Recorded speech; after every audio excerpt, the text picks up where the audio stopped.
Hello, welcome to orchid villa. ഞാൻ Maxi Jude.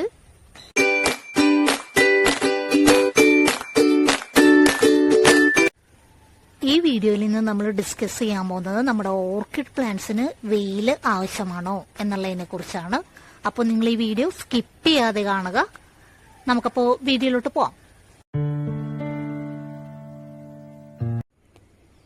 നമ്മുടെ orchid plants നന്നായി വളരുവാനും ഫ്ലവറൊക്കെ പെട്ടെന്ന് കിട്ടാനും ഗ്രോത്ത് ഉണ്ടാകാനും വേരൊക്കെ നന്നായിട്ട് പിടിച്ചു കിട്ടാനും ഒക്കെ ആയിട്ട് ഏറ്റവും അത്യാവശ്യമായിട്ടുള്ള നമ്മൾ വളവും വെള്ളവും നമ്മൾ കൊടുക്കുന്നുണ്ട്.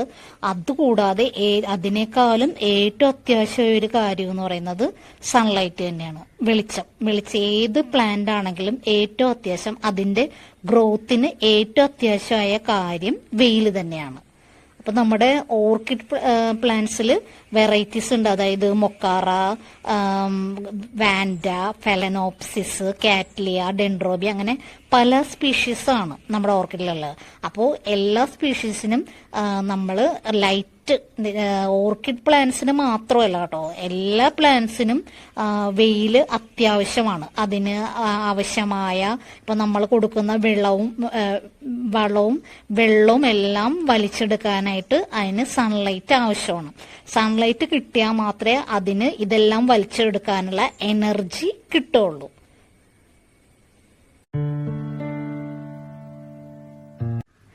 ഡെൻഡ്രോബിയം ഓർക്കിഡ്സിന് 80% വെയിൽ കൊള്ളണമെന്നുള്ളതാണ് ആവശ്യമായിട്ടുള്ളത്.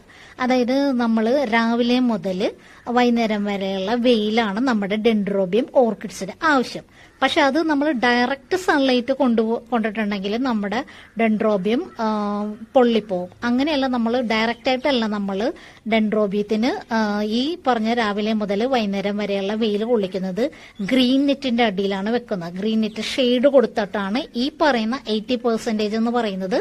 ഈ ഗ്രീൻ നെറ്റിന്റെ അടിയിൽ വെക്കുമ്പോൾ കിട്ടുന്ന വെയിലിനെയാണ് നമ്മൾ 80% എന്ന് പറയുന്നത്. അല്ലാതെ ഡയറക്റ്റ് വെക്കുന്ന നമ്മൾ പുറത്ത് കൊണ്ടേ വെക്കുമ്പോഴേക്കും ഗ്രീൻ നെറ്റ് ഇല്ലാതെ ഷെയ്ഡ് ഇല്ലാതെ വെച്ചിട്ടുണ്ടെങ്കിൽ 80% എന്ന് പറയുന്നത് വെച്ചിട്ടുണ്ടെങ്കിൽ എന്തായാലും നമ്മുടെ പ്ലാന്റ് ഡാമേജ് ആയി പോകും. പിന്നീട് ഫെലനോപ്സിസ്, വാൻഡ, കാറ്റ്ലിയ, മൊക്കാറൊക്കെ വെയിൽ കുഴപ്പമില്ല കേട്ടോ, ഒരുവിധം വെയിൽ അത് താങ്ങിക്കോളും. പിന്നീട് ഫെലനോപ്സിസിന് അധികം വെയിലിന്റെ ആവശ്യമില്ല. അതൊരു 50% മതിയാവും ഫെലനോപ്സിസിന്. അത് ഞാൻ വെച്ചിരിക്കുന്നത് UV ഷീറ്റിന്റെ അടിയിലാണ്. അപ്പൊ അതിന് എയർ സർക്കുലേഷൻ ഉണ്ട്.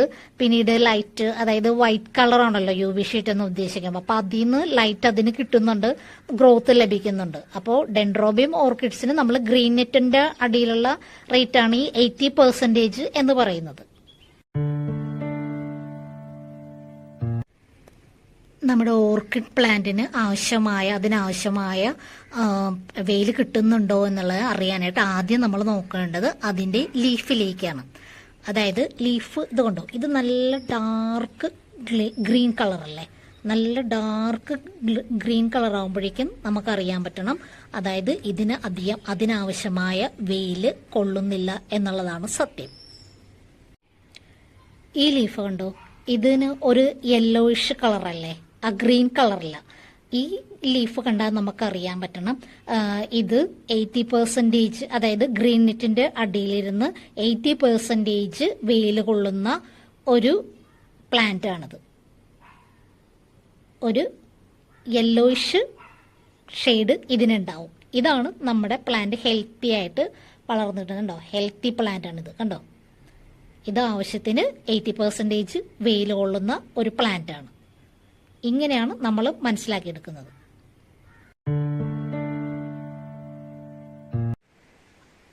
വെയിൽ സമയത്ത് നമുക്ക് ഫംഗൽ ഇൻഫെക്ഷൻസ് ഒക്കെ കുറവ് വരുന്ന സമയമാണ്. അധികം ഫംഗൽ ഇൻഫെക്ഷൻസ് ഉണ്ടാകാനുള്ള സാധ്യത കുറവ്. അപ്പോൾ നമുക്ക് ഫംഗിസൈഡ് ഏതാണ് നിങ്ങൾ ചെയ്യുന്ന, സാഫാണോ ഏതാണെങ്കിലും നമ്മളത് ആഴ്ചയിൽ ചെയ്യണമെന്നില്ല, മാസത്തിൽ ചെയ്തു കൊടുത്താൽ മതിയാവും. അപ്പോൾ അതോർത്ത് ഫംഗൽ ഇൻഫെക്ഷൻസിൻ്റെ കാര്യം ഓർത്ത് നമുക്ക് പേടി വരേണ്ട കാര്യമില്ല. പിന്നീട് നമ്മൾ അതായത് ഫെർട്ടിലൈസർ ചെയ്യുന്ന കാര്യമാണെന്നെങ്കിൽ തന്നെ നമുക്ക് ഓർഗാനിക്കോ കെമിക്കലോ അത് നമ്മുടെ ഇഷ്ടത്തിനനുസരിച്ച് നമുക്ക് വെയിൽ സമയങ്ങളിൽ നമുക്ക് ചെയ്ത് കൊടുക്കാവുന്നതാണ്. പിന്നീട് നിങ്ങൾ ആരെങ്കിലും എൻ്റെ ഈ വീഡിയോ കണ്ടുകൊണ്ടിരിക്കുന്ന ആരെങ്കിലും ഒന്ന് സബ്സ്ക്രൈബ് ചെയ്യാതെ ഇരിക്കുന്നുണ്ടെങ്കിൽ ഒന്ന് സബ്സ്ക്രൈബ് ചെയ്യണേ. പിന്നീട് നിങ്ങൾ ഇതിപ്പോൾ ഈ കാണിക്കുന്ന പ്ലാന്റുള്ള നമുക്ക് ഞാനിങ്ങനെ ജസ്റ്റ് ഒന്നൊരു മടലിൽ ഇങ്ങനെ ഒന്ന് പിടിപ്പിച്ച് നോക്കുകയാണ്. ഇത് നിങ്ങൾക്ക് ഇഷ്ടമായില്ല, എൻ്റെ ഫ്ലവർ ഇഷ്ടമായില്ല. അപ്പോൾ ഇത് ഫസ്റ്റ് ഗ്ലൂമിങ് ആണ്, ആദ്യമായിട്ട് വിരിയുന്നതാണ്. അപ്പോൾ ഇത് നമുക്ക് സെയിൽസിനായിട്ട് ഞാൻ ഇന്നലെ ഷോർട്ട് ഇട്ടിട്ടുണ്ടായിരുന്നു. അപ്പോൾ വേണ്ടവർ എന്നോടൊന്ന് കോണ്ടാക്ട് ചെയ്യുകയാണെന്നുണ്ടെങ്കിൽ നമ്മൾ ഈ പ്ലാന്റ് ഇങ്ങനെ തന്നെയായിരിക്കും കേട്ടോ, ഇതുപോലെ വിത്ത് ഇതിനെ ഇങ്ങനെ തന്നെ ഞാൻ നിങ്ങൾക്ക് സെൻഡ് ചെയ്ത് തരുന്നതായിരിക്കും. അപ്പോൾ എൻ്റെ വീഡിയോ സബ്സ്ക്രൈബ് ചെയ്യാൻ മറന്നുപോയവർ ഒന്ന് സബ്സ്ക്രൈബ് ചെയ്തേക്കണേ.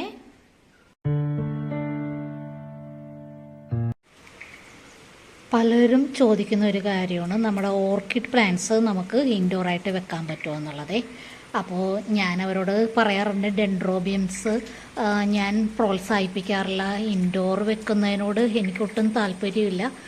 പിന്നീട് അവരിങ്ങനെ നിർബന്ധപ്രകാരം ഇങ്ങനെ ചോദിക്കുമ്പോൾ ഞാൻ പറഞ്ഞു കൊടുക്കുന്നത്, ഞാൻ പറയുന്നത് ഇത് കണ്ടോ, ഇതുപോലെ നമ്മൾ ഇൻഡോറായിട്ട് നമ്മൾ പ്ലാന്റ് വെക്കുവാണെന്നുണ്ടെങ്കിൽ എന്തായാലും അതിന് എയർ സർക്കുലേഷൻ വേണം, വെയിലും വേണം. അപ്പോൾ ഇതുപോലെ നമ്മൾ വെയിൽ കൊള്ളത്തക്ക രീതിയിൽ നമ്മൾ പ്ലാന്റ് വെച്ച് കൊടുക്കുക.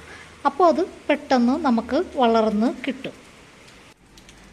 ഇപ്പോൾ ഗാർഡനേഴ്സിൻ്റെ കയ്യിൽ നിന്ന് നിങ്ങൾ വാങ്ങിക്കുന്നത്, അതായത് എൻ്റെ കയ്യിൽ നിന്നാണ് നിങ്ങൾ പ്ലാന്റ് വാങ്ങിക്കാനല്ല പറയുന്നത്, എന്നാലും ഞാൻ പറയുന്നതാണ്. ഇപ്പോൾ നിങ്ങൾ എൻ്റെ കയ്യിൽ നിന്നാണ് ഈ പ്ലാന്റ് വാങ്ങിക്കുന്നത്, ഡെൻഡ്രോബിയം പ്ലാന്റ് വാങ്ങിക്കുന്നതെങ്കിൽ ഞാനിത് വെക്കുന്നത് 80% വെയിൽ കൊള്ളുന്ന രീതിയിലാണ് ഞാൻ എൻ്റെ പ്ലാന്റ്സൊക്കെ വെച്ചിരിക്കുന്നത്, ഗ്രീൻ നെറ്റിൻ്റെ അടിയിൽ. അപ്പോൾ നിങ്ങളത് എൻ്റെ കയ്യിൽ നിന്ന് വാങ്ങിച്ചിട്ട് നിങ്ങൾ ഡയറക്റ്റ് അത് ഇൻഡോറായിട്ട് വെയിൽ കൊള്ളാത്ത രീതിയിൽ കൊണ്ടുപോയി വെക്കുകയാണെന്നുണ്ടെങ്കിൽ അത് എന്തായാലും ഡാമേജ് ആവും. അത് വാടിപ്പോവുകയോ അല്ലെങ്കിൽ എന്തെങ്കിലും ചീഞ്ഞു പോവുകയോ അങ്ങനെയൊക്കെ ചെയ്യാൻ സാധ്യത കൂടുതലാണ്. അപ്പോൾ നിങ്ങൾ ഇപ്പോൾ ഏതെങ്കിലും ഗാർഡനേഴ്സിൻ്റെ കയ്യിൽ നിന്ന് നിങ്ങൾ പ്ലാന്റ് വാങ്ങിക്കുമ്പോൾ നിങ്ങളത് ഇൻഡോർ വെക്കണമെന്ന് ആഗ്രഹിക്കുന്നവരാണെന്നുണ്ടെങ്കിൽ ഒരു കാര്യം ചെയ്യുക, അതാദ്യമേ നമ്മൾ അതായത് ഒരു മണിക്കൂർ ആദ്യം ഒന്ന് നമ്മൾ ഇൻഡോർ വെക്കുക, നമ്മുടെ ഈ പ്ലാന്റ് എടുത്ത് ഒന്ന് ഇൻഡോർ വെക്കുക. അത് കഴിഞ്ഞ് അതൊന്ന് ഒരു മണിക്കൂർ കഴിയുമ്പോൾ അതെടുത്ത് മാറ്റി വെയിലത്ത് വെക്കുക. പിന്നീട് അത് പിറ്റേ ദിവസം ഒരു 2 മണിക്കൂർ വെക്കുക, എന്നിട്ടും പിന്നെയും മാറ്റി വെക്കുക. അതുപോലെ 2, 3, 4 അങ്ങനെ കൂട്ടി വെച്ച് അത് അതിൻ്റെ ഇതുമായിട്ട് ചേരത്തക്ക രീതിയിൽ, അതായത് അധികം വെയിൽ കൊള്ളാതെയൊക്കെയുള്ള രീതിയിലായിട്ട് നമ്മൾ അതിനെ ട്രെയിൻ ചെയ്യിപ്പിച്ചെടുക്കണം. എന്നിട്ട് മാത്രമേ നമ്മളത് ഫുള്ളായിട്ട് ഇൻഡോർ വെക്കാൻ പറ്റത്തുള്ളൂ. ഇല്ലെങ്കിൽ അത് നമ്മൾ ഉദ്ദേശിക്കുന്നത് പോലെ ഗ്രോത്ത് കിട്ടുകയോ വളർന്ന് ഫ്ലവർ ചെയ്യുകയോ ചെയ്യത്തില്ല. ഞങ്ങൾ വെച്ചേക്കുന്ന പ്ലാന്റ് ആയതുകൊണ്ടാണ് ഞാൻ അങ്ങനെ പറയുന്നത്. അപ്പോൾ നിങ്ങൾ വാങ്ങിച്ച് ഡയറക്റ്റായിട്ട് നിങ്ങൾ കൊണ്ടുപോയി ഇൻഡോർ വെക്കരുത്. ഇതുപോലെ തന്നെയാണ് നമ്മൾ വെയിലത്തോട്ടും വെക്കുന്നത്, ഞാൻ അതും പറഞ്ഞുതരാം. ഇപ്പോൾ UV ഷീറ്റിൻ്റെയൊക്കെ അടിയിരിക്കുന്ന പ്ലാന്റ്സ് നമ്മൾ കൊണ്ട് ഡയറക്റ്റായിട്ട് വെയിലത്തോട്ട്, അതായത് ഞാൻ പറയില്ല ഫുള്ള് വെയിൽ കൊള്ളത്തക്ക രീതി, ഇപ്പോൾ എല്ലാവർക്കും ഗ്രീൻ നെറ്റ് കെട്ടാൻ പറ്റിയെന്നൊക്കെ വരത്തില്ലല്ലോ. അപ്പോൾ അവർക്കൊക്കെ ഡയറക്റ്റ് വെയിൽ കൊള്ളത്തക്ക രീതിയിലായിരിക്കും നമുക്ക് വെക്കാൻ പറ്റുന്നത്.